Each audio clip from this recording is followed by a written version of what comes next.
So hello guys, सिम्मिका म्हणजे सिमरन म्हणजे सिम्मी ब्लॉगमध्ये तुमचं स्वागत आहे. आज आम्ही जात होतो नायगावला म्हणजे कोळीनबाई रेस्टॉरंटला. त्यांना भेटायची खूप इच्छा होती पण नाही भेटता आला आणि जेवणासाठी पण गेलो होतो पण खूप गर्दी होती. आणि हे कोळीनबाई म्हणजे नलिनी काकूंचं रेस्टॉरंट आहे, खूप सुंदर आहे. पण त्यांना भेटताही नाही आला आणि त्यांच्या रेस्टॉरंटचं जेवण पण नाही करता आलं. बट सो नेक्स्ट टाईम आमचं बॅड लक होता. आणि हे ते स्टुडिओ म्हणजे हे आहे सेटअप आहे जिथं त्या रील्स वगैरे बनवून टाकतात. आणि हे माझे हजबंड पुढे पुढे जात होते. त्यानंतर आम्ही नायगाव बीचला गेलो होतो.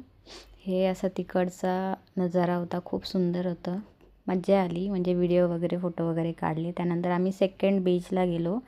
ते सनसेट थोडासा बघायला भेटला. म्हणजे रेवदंडा बीच, तो किल्ला बघायचा होता. तो किल्ला बघा, तिथे लॉक लागला होता, म्हणजे 5:30 नंतर तिथे लॉक लागलेला असतो. त्यानंतर आम्ही जिथे स्टे केलं होतं हॉटेलला, म्हणजे रूम जिथे होते फार्म हाऊसला, खूप सुंदर होतं.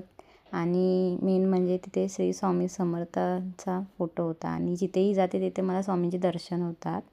सो आम्ही जेवण वगैरे केलं होतं. भेटूया नेक्स्ट ब्लॉगमध्ये. ओके.